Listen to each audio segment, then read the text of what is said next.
Hi, welcome to UDU Beginners 1, complement to my Rhythm magazine article. Now this drum for me is one of the most special drums that I've had in my percussion arsenal for many years now. It's an absolutely beautiful drum.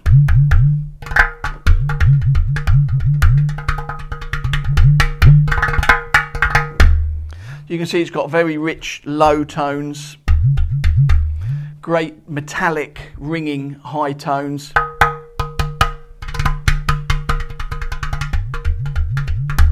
It's a really beautiful drum. Now I first heard this drum many years ago at a Jan Gabrick concert, and Nana Vasconcelos was playing this drum, and just in the middle of the gig he came out to the front of the stage just with an UDU and a wood block, and it was just the most incredible.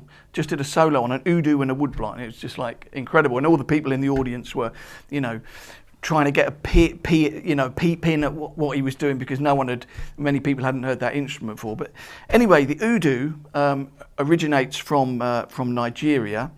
It's a clay drum. This is called a utar version of the UDU, and there's lots of different versions of UDU. We can see from some of the images that are just about to come up that there are lots of different shapes and sizes of UDU. It's quite a huge family of drums. This is one of the modern day drums from LP. You can see it's almost like a bit like Starship Enterprise actually, but it's a very cool drum.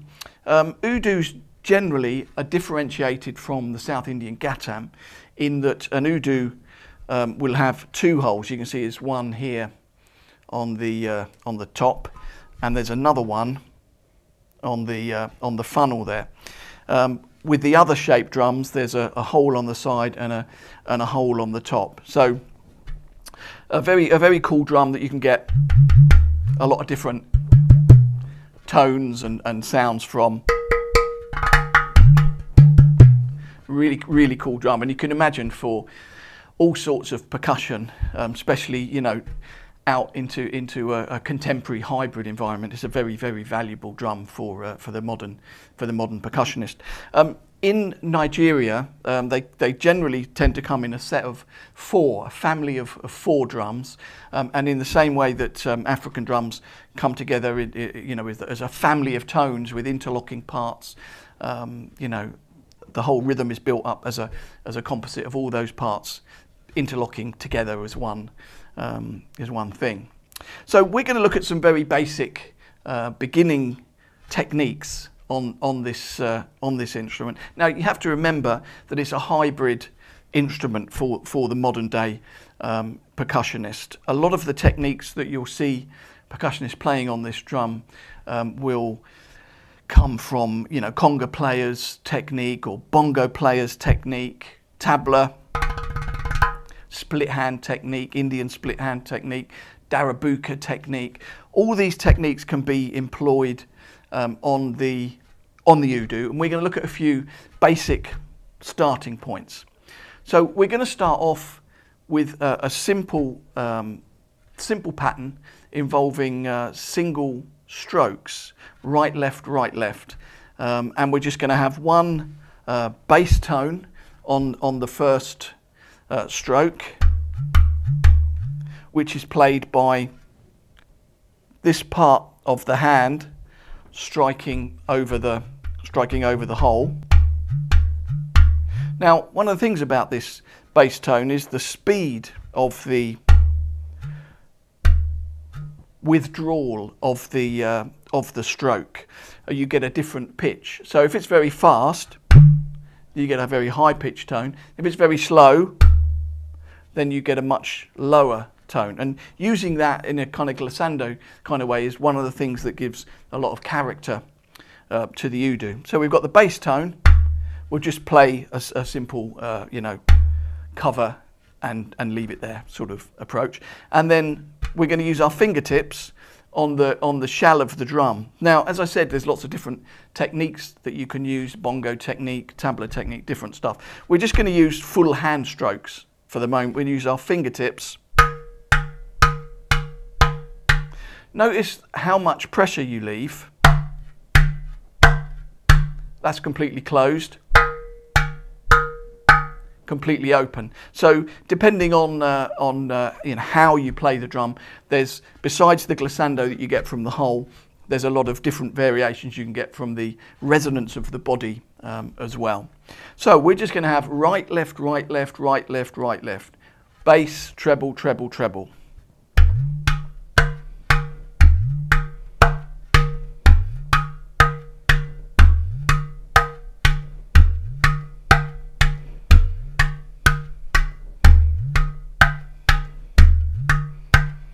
Notice you get a little bit of up glissando when you take your hand off of the hole. Depending on the speed of the pattern, that will change in accordance to that. So now, with the full version of example 1, we do single speed and double speed.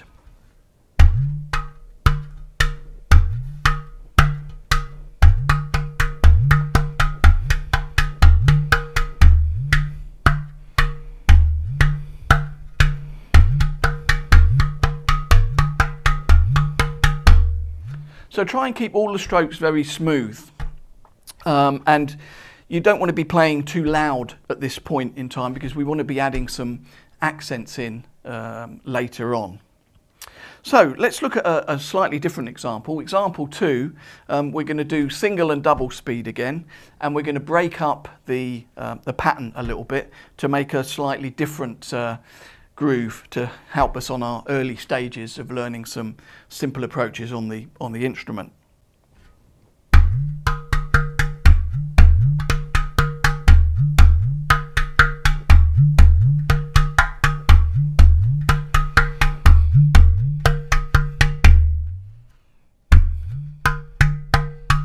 Still right, left, right, left. Right, right, left, bass. Bass, right, left, bass.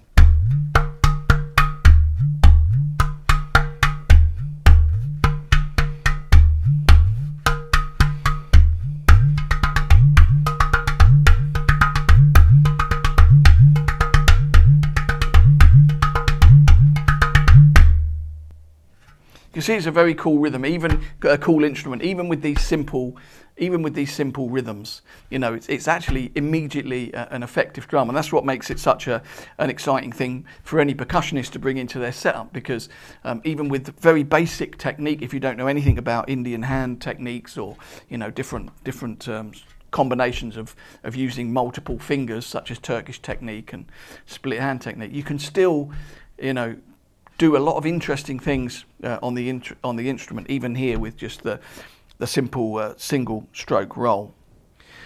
So we're going to start to add some accents in now. So an accent really is only differentiated from an ordinary stroke, shall we say, by the distance it travels. So at the moment we're travelling this far. So for an accent we just come out further.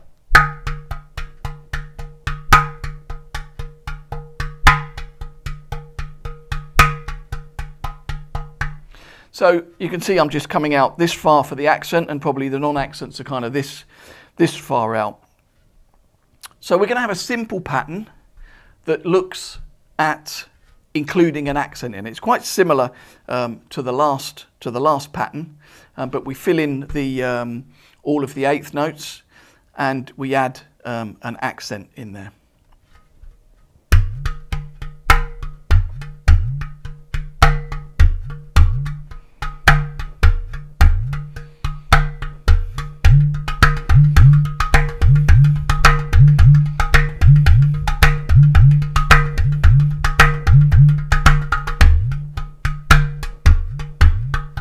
So another option, as I said, there's lots of different techniques and hand techniques you can use.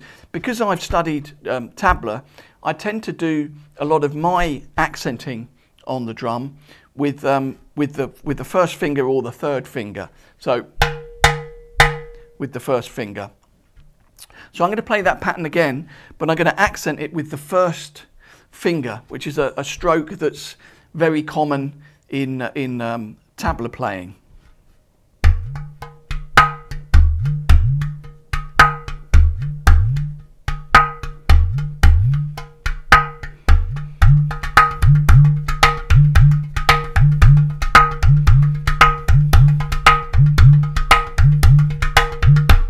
So you can see that the finger stroke is really clear, very, very staccato, very sharp in comparison to the accent with the four fingers. So it's up to you, choose which is most comfortable. The 4-fingered accent is fine.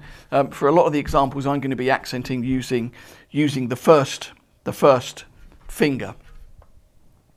So let's just use the same concept, but make the pattern, a little bit more involved. We're going to look at example 4, and we're going to have divided into 3 plus 3 plus 2 as 1/8 notes. So 1, 2, 3, 1, 2, 3, 1, 2.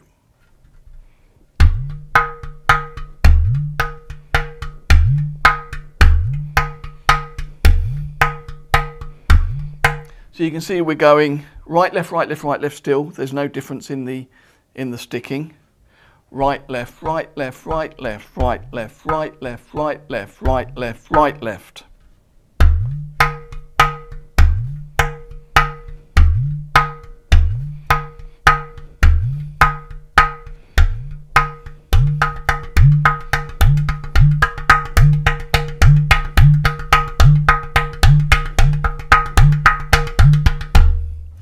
So we can see it's a pretty interesting pattern, again with very simple technique.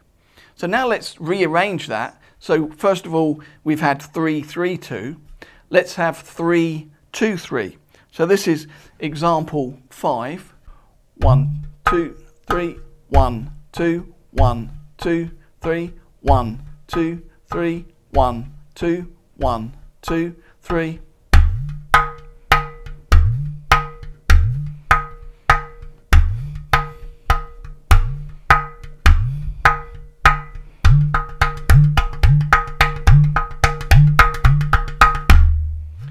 We can also start to break patterns up and do patterns in different ways. So we don't have to be playing continuous notes with bass tones and accents and other strokes, ghost strokes or slightly muted strokes. We can break patterns up and do many different things just with simple hand combinations. So in example 6, we're going to have a slightly broken up pattern with an accent and kind of a complete kind of rounded shape to it.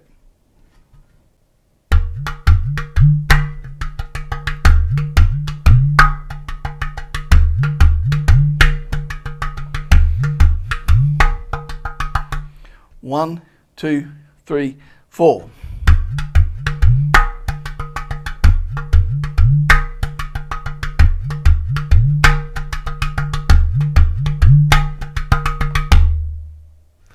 So that's enough to get going for this first article, for this first video lesson for the article in Rhythm magazine. So do check the magazine out and refer to a lot of the information that I've put in there, additional information and different interesting different points of observation.